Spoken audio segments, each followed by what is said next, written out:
Welcome to Cinema Savants, your home for all your movie and TV news, with Todd Vandenberg, Lee Vowell, and Rob Steele. And coming up this week, we've got good news, bad news, and a sale. You know what, we'll start with the sale, because Black Friday is this Friday. 'Tis a thing. And if you go to the Cinema Savants website, cinemasavants.com, there's a button for a store. It's the Coil Entertainment Network store. But you know what? We've got Cinema Savant t-shirts and coffee mugs and pillows. That's right, pillows. All of which is, like 30% off this week? Because it's Thanksgiving. Yeah, that's my excuse, and I'm sticking with it. So, see, that's good news. And now we're going to switch directly to I think, the worst news we've had. I would say the worst news we've had this month, but Trump is still president and talks. Well, it is. I mean, and if you're wondering what that bizarre noise is, that's Todd broadcasting from the remote location known as Miami. Yes.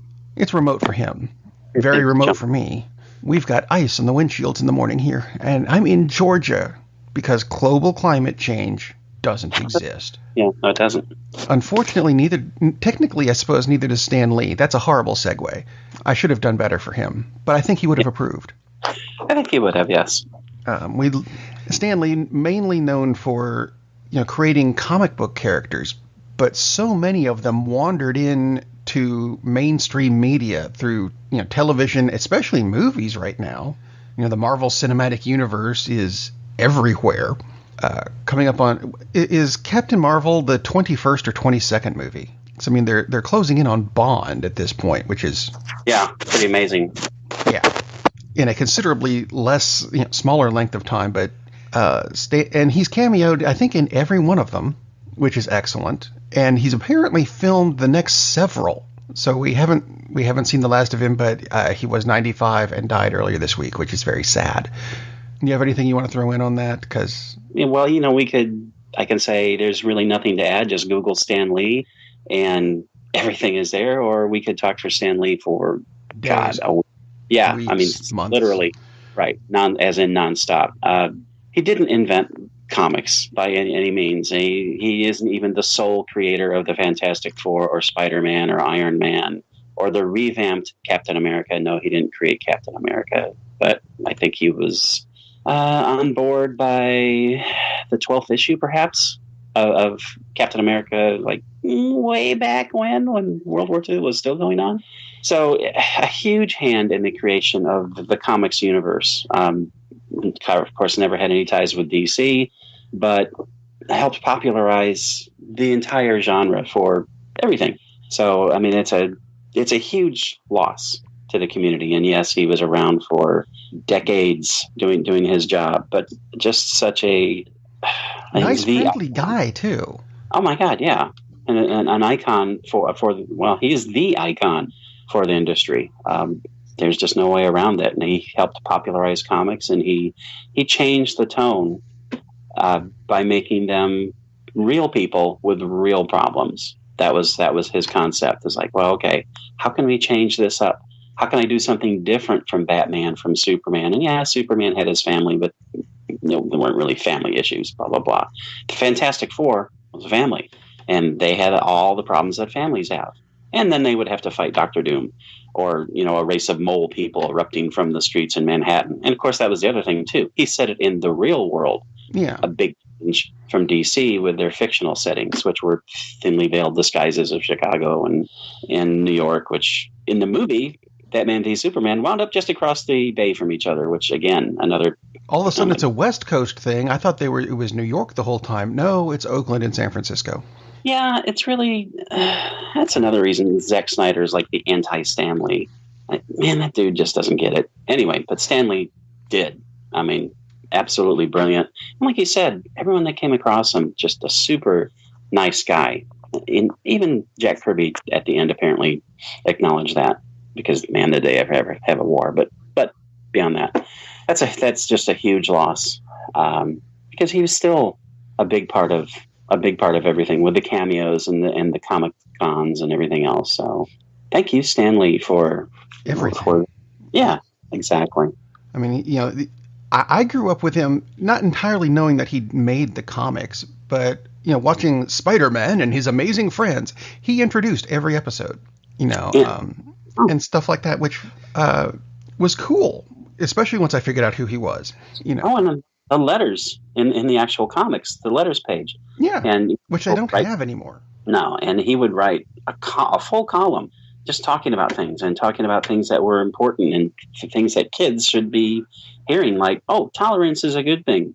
And what do you do when you're angry? And, oh, this is how Pete would handle it. Peter Parker was basically a lesson for how to get through adolescence. God, what a brilliant concept. So, yeah, I'll agree. An awesome person. And so, thanks. Anyway, but his legacy goes on. Yes, it does. Which is excellent. We've even got Guardians of the Galaxy 3 news this week. Not exactly one of his creations. Not this incarnation anyway. But it's a Marvel book. It counts. Yeah. And with James Gunn leaving, there has been kind of a question about who's going to direct the third Guardians of the Galaxy film, and it looks like Travis Knight, who did no relation to Michael, the guy with the car. He's the guy who did Kubo and the Two Strings and the new and actually good-looking Transformers movie Bumblebee. He's supposedly the top guy in the running for this. And if he did Kubo, I think he could do it. Yeah, exactly. That's exactly what I was going to say. My gosh, Kubo is just phenomenal. Now, yeah, it's hard to tell about Bumblebee yet because we haven't seen it. Obviously, well, it's not out yet. I agree 100% from the trailer. This looks like, oh my God, they're actually doing a Transformers movie. It's Transformers 1, the way we should have had it. Yeah. This just looks good, and it looks grounded, and it looks like it may have characters that you can care about, and that's what anything needs. Yes. On the Transformers, and yeah, Kubo and the Two Strings, we've talked about it before. It's like, man, that's just a phenomenal movie. He's also that's the first film he directed, but he worked on Paranorman and the Box Trolls. This guy's got some chops. So it sucks that they had to make it. Well, it sucks that they made a change. They didn't have to make a change. It sucks that they made the change. And I know you disagree. I still concede the reason for it, but it still sucks that it happened, regardless of whether. I see the reason for it. I just don't know that it was done in a timely manner. Well, anyway, different show. I don't know if it's going to be done anyway, but different show. But this is brilliant. I really like this move, and we'll see how Bumblebee is. But even if Bumblebee is not the greatest thing, he's the director. He's not the producer, so it doesn't necessarily mean that. Oh well, that's the issue. But strictly based on Kubo and the Two Strings is like that. This is like a home run. So this is good news. This is really good. It could be very good news. Right. And, we'll see when the movie comes out. I know it's going to fit everything else. We'll be fine. Yeah, there's no way Kevin Feige is going to allow it not to fit. Right. That's pretty obvious at this point. And, we're not real sure if Batista or Zoe, I'm going to mispronounce her last name, Gamora. Zoe. Yeah. There we go. We don't know if they're going to be back or not. But you know what? That's okay. Chris Pratt will be back. Yeah. And, and like you said, the roster and the general movie-going universe, people may not realize how much the roster has changed, but the roster, like Guardians of the Galaxy, changes more than the Avengers, and then again, and the Avengers changes a lot. Oh my God, the Avengers change seems like sometimes with every issue. Yeah. So, as long as they have some core tie-in, which basically to me would be Rocket and Groot. I know that's not truly the core, because there's no core, because it completely changes over at times. But even they could even do without Star-Lord if they have Rocket and Groot. I honestly think that. And I love the Star-Lord character, and Chris Pratt's fantastic. I'm not saying, they can do without him, but, they could. And he is going off to do a different franchise now. Allegedly, he's in the early negotiations of rebooting the Saint franchise. Oh, that's really good news. Although... it's going to be better than the previous film version, which was done by Val Kilmer. And I say done very loosely. It will be.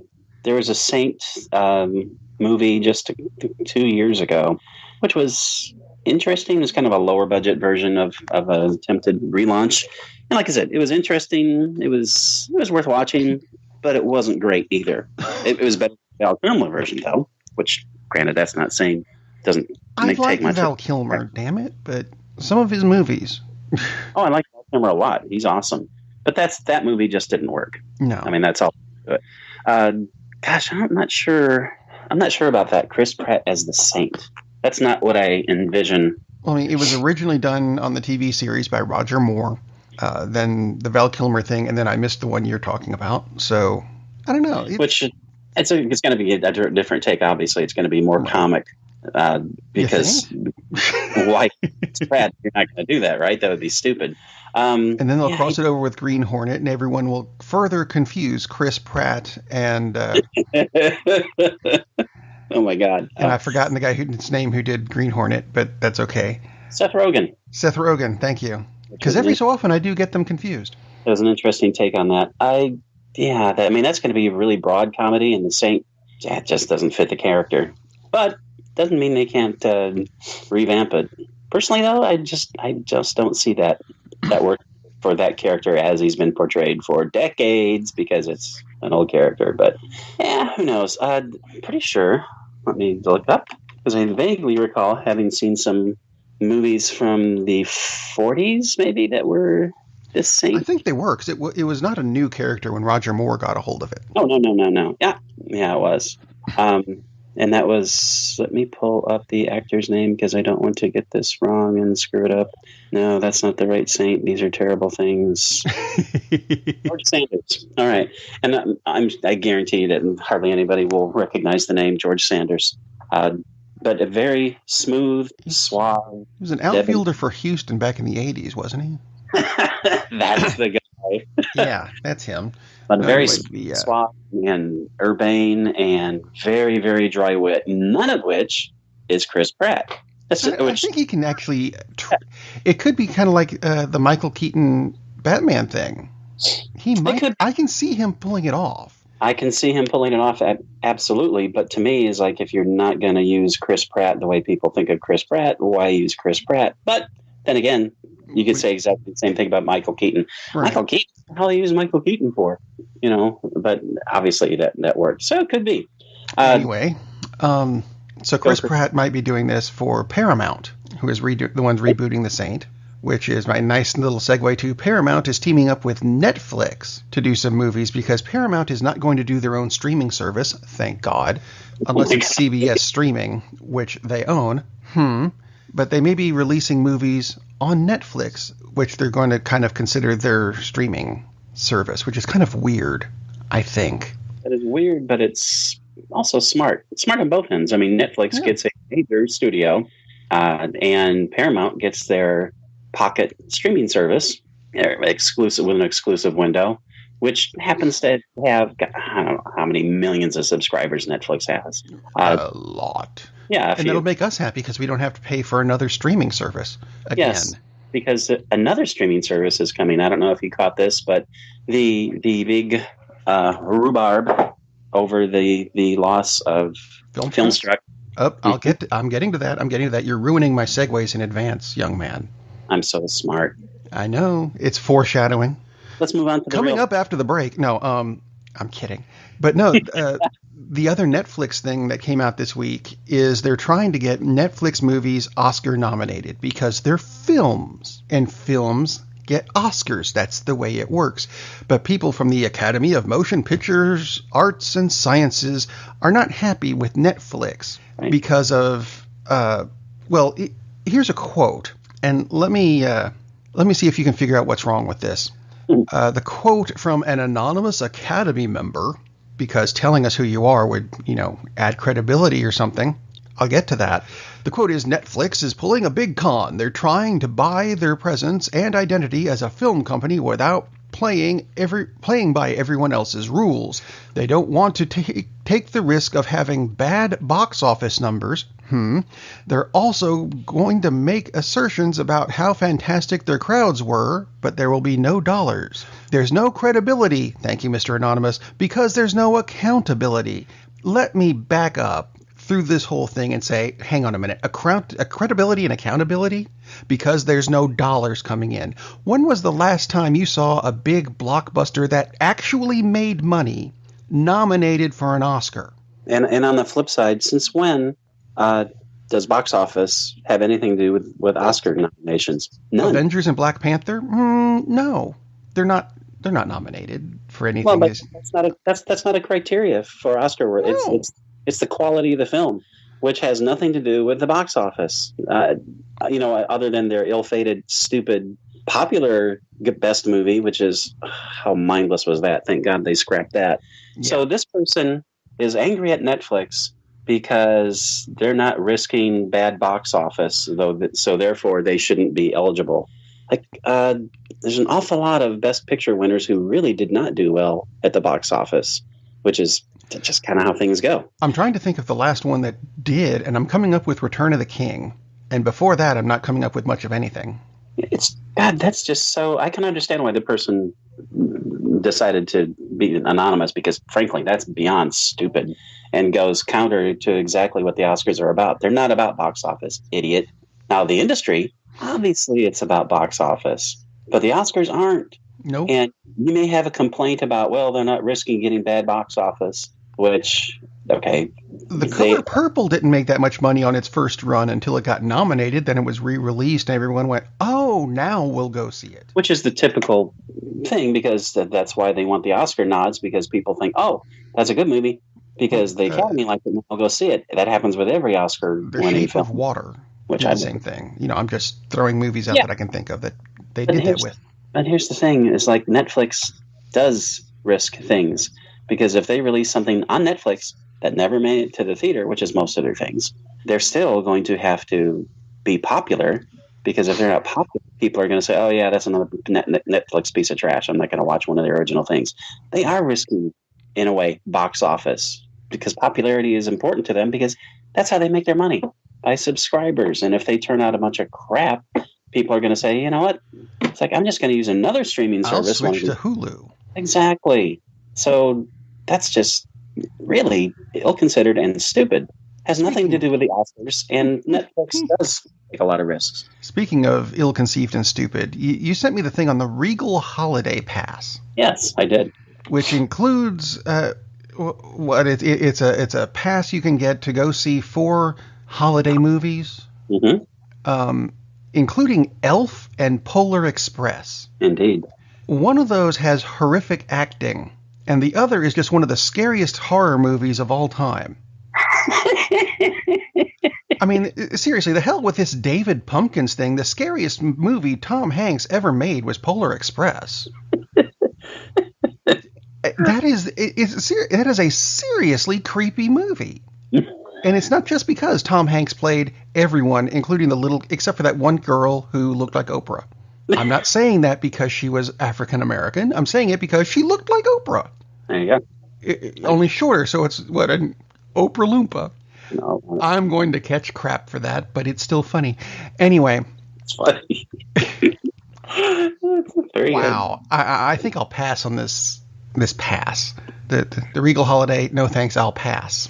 Oh, I would too, because actually I don't even care for Elf, and I'm sure most people on the planet do, but I just don't. To me, it's going to be on the USA Network in another 10 minutes. But this is brilliant by Regal, because it's $15. You get 4 holiday movies, obviously not all at once, but you gain, that's 4 trips to the box office with the kids, who will demand their popcorn, who will demand their candy, who will demand their Coke, so they can get their sugar.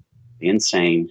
They're going to make a killing on the concessions for this, because I'm sure a lot of people will go because they want to see, oh, that's fun, this is cool, let's go take the kids to go see Polar Express. And yeah, that's very creepy. The Uncanny Valley thing the force is strong with that one in Polar Express. And Elf, and I believe Christmas Vacation, and I can't remember what the 4th one is, but they're all super popular. We're not shilling for Regal. I just think very smart decision. I think they'll all be on the USA Network anytime now anyway. Stay at home, buy the popcorn at Walmart, or but you don't get the fun feel of the theater experience, which is important. And going back to the Academy Awards and box office. Hang on, quick thing. If you go to Walmart and get one of their Black Friday big 5,000-inch TVs, that'll be cheaper than the concessions you're going to have to spend at the theater to, if you go to Regal. I agree. And if the seats are sticky, it's your kid's fault. That's your own fault. So going back to the box office thing, but the first thing that popped into my mind was the Hurt Locker, and I was thinking, it seemed like that was really popular. The Hurt Locker 2009 Best Picture winner, $17 million box office. Yeah. So tell me again how box office is linked to the Oscars. I mean, there are a lot of Oscar winners that made over 100 million. Absolutely. Titanic, which is I still can't believe. I forgot about Titanic. I keep trying to forget about Titanic. Yeah. And like you mentioned, Return of the King. But, like you just said, The Shape of Water, under 64 million. Moonlight the year before. And it took a couple tries for them to get it right, but it was Moonlight that actually won, not La La Land. They didn't even get the... under 28 And the winner million. is not at the box office. Spotlight, 45 million. Birdman, 42 million. 12 Years a Slave, 56 million. You have to go back to 2012 before you get a Best Picture winner that broke $100 million, which, these days is like, that's not worth a sneeze. They're not going to make a sequel for that. Which, that's just... I don't know. So wrong-handed. I wish the anonymous person would announce themselves so we'd all know how stupid they are. Anyway, on to more fun things. I was going to say, it's Dead Things that we were almost there with, which goes into Filmstruck, which is almost dead. But they announced earlier this week that Criterion, who was a big part of Filmstruck, is going to be doing their own streaming service. Yep. Which aims to be a movie lover's dream, which I'm sure is going to be $9.99 a month, and you only get Criterion movies. They haven't announced that part yet, but so I think that's kind of the nail in the coffin for Filmstruck. Filmstruck is done, period. It's really odd. A couple things about this is Criterion Channel, hopefully it would be $4.99 a month because it's also going to be tied in with Warner Brothers Archives. So Criterion will be available on that when that also launches. So we get two, which doesn't make any sense. But the only way it would make sense is if Criterion is a lower level, like I said, $4.99 or whatever a month, and then the Warner Brothers Archive is going to be the typical probably $9.99 a month, I would assume, because then you can also get Criterion with that, which I would think most people would go with. That'd be the better deal, I would think. Yeah, because you're going to get probably thousands of more movies looped in with that. So Criterion will be back in the mix. It's a shame it isn't just going in with Amazon or Hulu or Netflix, but anyway, that's the way it goes. But again, go back to the whole thing of all these high-level, high-powered film celebs, moaning and groaning about, Filmstruck, please say Filmstruck. It's like, you guys are multimillionaires. Why don't you buy it? So don't have to worry about it. But again, it's going to be several months before this happens because this is not until sometime in 2019 that the new streaming service hits. But again, there we are with another freaking streaming service. It's like, oh my God. But Filmstruck is dead. And so, mercifully, is the reboot of Alf. Segways wrote themselves this week. They were going to be rebooting Alf, which was a hideous show back. Was that the 80s or the 90s? It was the late 80s, I think. And I hated that show. It was stupid. Horrible show in my head because it had some decent actors in it. It really did. Alf was not one of them. No. But thankfully the reboot is dead. They announced this week, we're not doing it, and everyone heaved a collective sigh of relief. Late 80s, Alf. Yeah. God. Hated that. But if you do want a cute talking furry thing, Detective Pikachu is coming. Which, if you have not seen the trailer, which was released this week, but it's a Pokemon movie where if you're even vaguely familiar with Pokemon, you know that any of the Pokemon creatures can actually only say their own names. So a Pikachu can only say Pikachu, except this one guy in the movie hears his Pikachu talking as Ryan Reynolds and saying things like, dude, I'm hungry, can you feed me? Instead of Pika, Pika, Pika, Pika, or whatever they say. He actually hears it. No one else can hear this Pikachu say that. And they go on adventures from there. But the trailer actually made it look pretty good, actually, because all the Pokemon characters look spookily realistic. I know Which they're is- CG, not the point. Which is a key point. Yeah, but it actually looks like it's going to be a cute movie that I know I'm going to be forced to take the kids to see. I mean, it looks There's your fun. money, Regal. And Ryan Reynolds gets to have a movie that his kids can watch, Yeah. which seems to be a recurring theme with a lot of stars. It's like, well, I'm making this so my kids can watch one of my movies. So Yeah. it's a very cute idea, and the concept. It's not like this is new, obviously. No, I think it was an anime. Yeah, Or a video game. I'm not sure which. Of a concept of an inanimate object that is alive to one person, and one person hears it. I mean, in a way, go back to Harvey in the 40s, with the giant rabbit that only one person could see. The frog in the Warner Brothers cartoon. On and on and on. Yeah. One froggy evening. Anyway, yeah, I like this idea. I like a lot that Ryan Reynolds is tied to it, is doing it. So it sounds very fun. Looking forward to Detective Pikachu, which, by the way, if you type in DET in Google, Detective Pikachu is the first thing that comes up. Uh-oh. Not like Detroit or detectives in general or whatever, but Detective Pikachu. It's already popular. Yeah. So is Toy Story, another kids' film, which released is more of a teaser this week for Toy Story 4, which for some reason takes place before Toy Story 3, I found out. So thank you, George Lucas, and we wonder why our kids can't do math. Toy Story 4, do I have any storyline idea from the trailer? No, because it's a bunch of the characters singing in a circle, or there was that Key and Peele teaser, because they released 2 of them, yes, where they tried to figure out what, to infinity and beyond, Buzz Lightyear's catchphrase, but they came up with a bajillion minus a lot variations of it in their own teaser that told you nothing about the movie. Yeah, that's fun. The Toy Story franchise is so good. I mean, Toy Story 2, to me, is the weakest movie, and it's a really fun movie. But Toy Story is great. Toy Story 3 is great. Key and Peele being involved is like, oh, my God.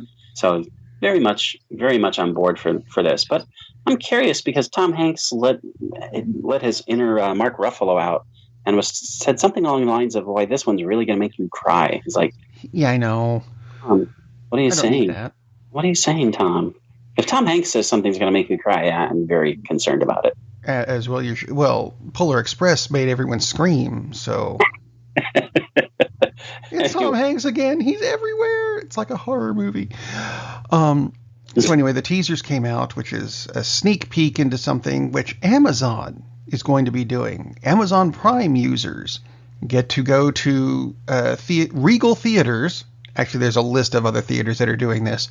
On Saturday, December 15th, where Amazon Prime users can buy up to 10 tickets to see a preview of the Aquaman movie. I'm not sure if this is a good idea or a bad idea. I just know it's an idea, and that's what they're doing. To see a preview? Well, the whole movie, an early look. Oh, gotcha. An early showing. Sorry. Gotcha. Yes, buy this trailer. No, it's the full movie. They get to see the whole movie. I hope that's a discount. That's a very interesting concept. Although, is it going to be full price? It probably is. Yeah, that's kind of. It seems that it would be. I mean, I get the allure because we get to be the early audience. We get in a week earlier. I guess that's a week early, isn't it? Isn't Aquaman's slated? Yeah. Actually, slightly less than a week, I think, but I can see that. But yeah. Okay, it's a thing. It is a thing. Let's see, a couple other DC movie news things this week. From the Birds of Prey movie. Last week they announced that they cast Ewan McGregor as Black Mask, which is a brilliant piece of casting. Yeah. This week they announced Ella J. Bosco is going to be playing Cassandra Cain, who is I think the newest of the Batgirls.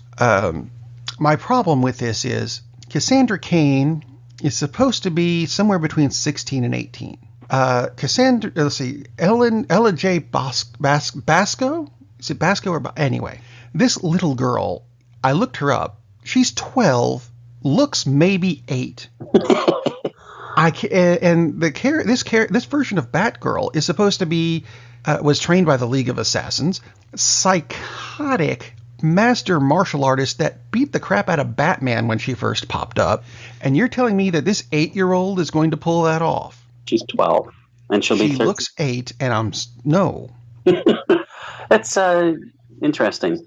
I totally thought you were going to go the other way, way of a 30-year-old actress. Obviously, they're changing it. Yes, and they don't need to. That's Damn odd. it. That's really an odd decision. I can see that it might work, but it's also kind of. She looks like a young Batgirl, except Batgirl is supposed to be young. So, what? Fetal girl. I don't know.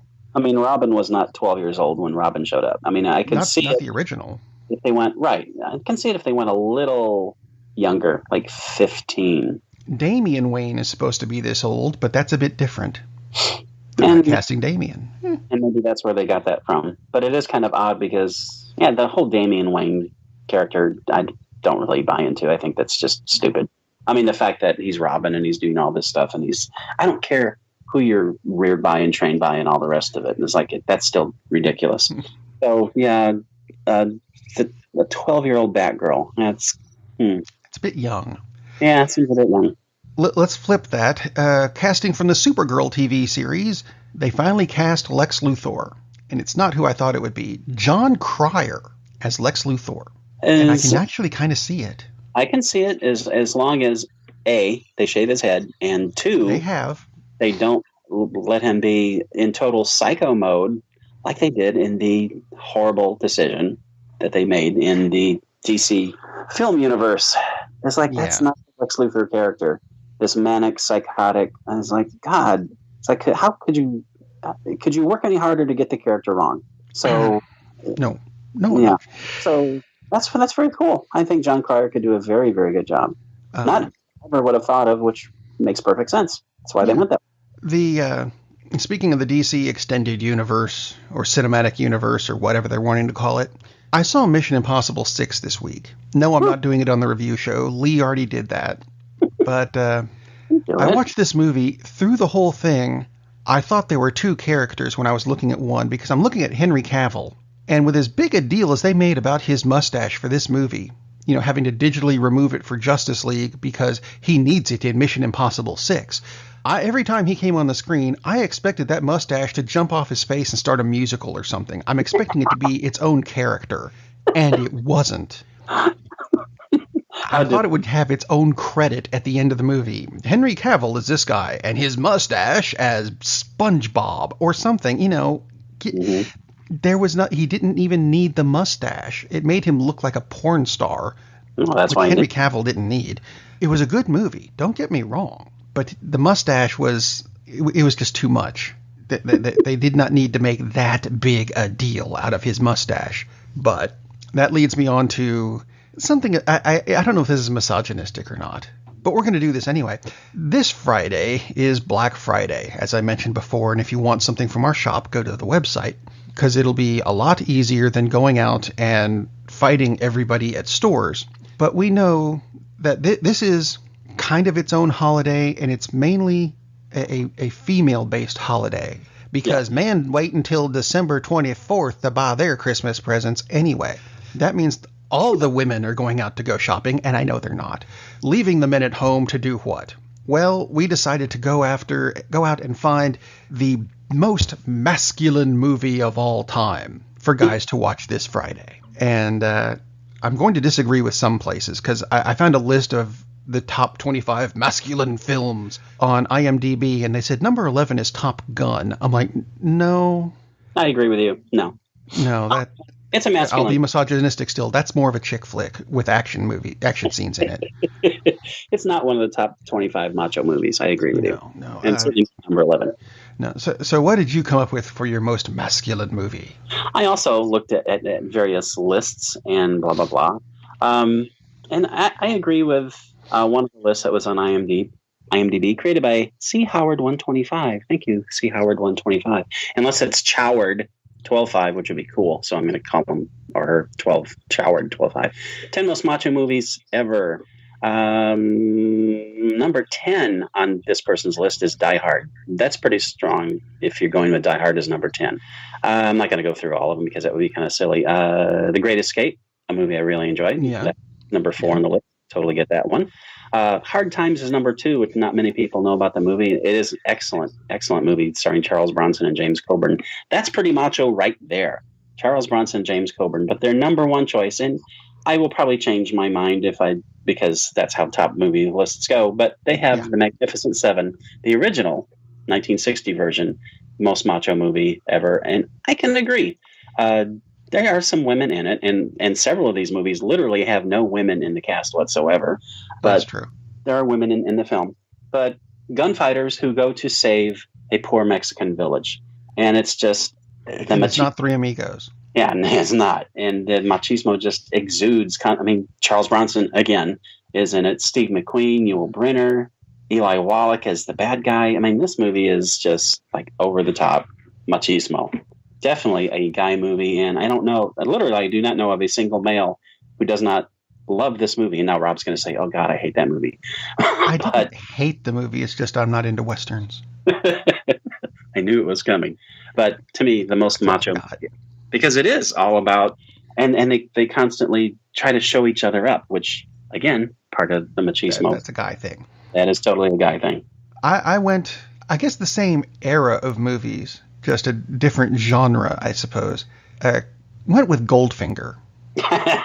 Yes. Because of all the Bond movies, which are misogynistic as they are anyway, this one had all the spy stuff, the action scenes that guys get into. It's got a bomb at the end with a timer that you've got to cut the right wire and stuff. Ooh. Spoiler, I suppose. It even had a golf scene. A spoiler. Come on. In 1964. That's good. Yeah, really. It had a golf scene that made me go, all right, I can put up with a golf scene in a movie. Because if you've listened to any of my other shows before, you know I hate golf. I put up with golf in this movie because it was a Bond movie. And there's 2 women in this movie. One of them is hot. They're both hot. One of them ends up getting mostly naked and painted gold, which is kind of cool, even if she died. The other one is pussy galore. Come on. You're not going to get a more misogynistic masculine movie, I think, than Goldfinger. No, you won't. So there. And definitely has one of the greatest lines ever said by a villain when... Do you expect me to talk? No, Mr. Bond, I expect you to die. See, we didn't even rehearse that. How beautiful. Yeah, everybody knows that. Well, not everybody, because there's like maybe 6 people who don't know it. But, God, that's just such a classic thing. Ella J. Bosco hasn't been old enough to see the movie yet, but... No, that's quite... Even she knows that line. Yeah, but Goldfinger, totally macho. Like you said, just pussy galore, my God. It's the only time I can say that word on this show without having to beep it out. Or be a president. That too. Anyway. A beautiful macho film, indeed. Going to end the show on a bit of a trailer for a movie that's coming out on November 30th. Because I saw the title of this and said, maybe this is something we want to cover on the show. And this is about the extent that we're going to cover it on the show. It's a movie called Anna and the Apocalypse, which to me, I saw that and went, it sounds kind of Disney-ish. Dark, but Disney-ish. It's not. I'm going to leave 3 words out of this description. Okay, I'll tell you what they are when I'm done, but I'm leaving 3 words out. Oh. The description is: a zombie apocalypse threatens the sleepy little town of Haven, forcing Anna and her friends to fight and slash their way to survival, facing the undead in a desperate race to reach their loved ones. But they soon discover that no one is safe in this new world, and with civilization falling apart around them, the only people they can truly rely on are each other. Now, the first description I saw of this movie was right under that, which doesn't... that sounds like a horror movie, right? The first description underneath it is the feel-good Christmas movie of the year. Are you not? Are you lying? Oh my or is that God! really what the words I left out. I am not. Hang on a minute. The words I left out. Going back to that first sentence, I'll read that one again. Putting the words back. A zombie apocalypse threatens the sleepy little town of Haven, forcing Anna and her friends to fight, slash, and sing their way to survival. That's right, folks. It's a zombie apocalypse Christmas musical. Oh my God, how many genres are you trying to throw into this movie? Okay. Then the Jedi attack, and the Titanic sinks. I mean, what else is left? That just, if you want to go see it, you're on your own. I know our slogan is "We watch movies so you don't have to," but that would be a hard I'm pass. probably going to pass on this one. We'll make Lee do it. Anyway, have a happy Thanksgiving, and come back on Friday where we're going to review a couple movies. We'll see you then. And until then, you know what? The holiday's not till Thursday. Go see a movie. Captain, we're losing power in the warp engines. I think we should be leaving now. I'm going to go home and sleep with my wife. And on that unusually harmonious bombshell, it is time to end. I am very disappointed! Man, we have a weird job. It's shameful, but, it's a living. And like that, he's gone. Hey, who turned out the lights?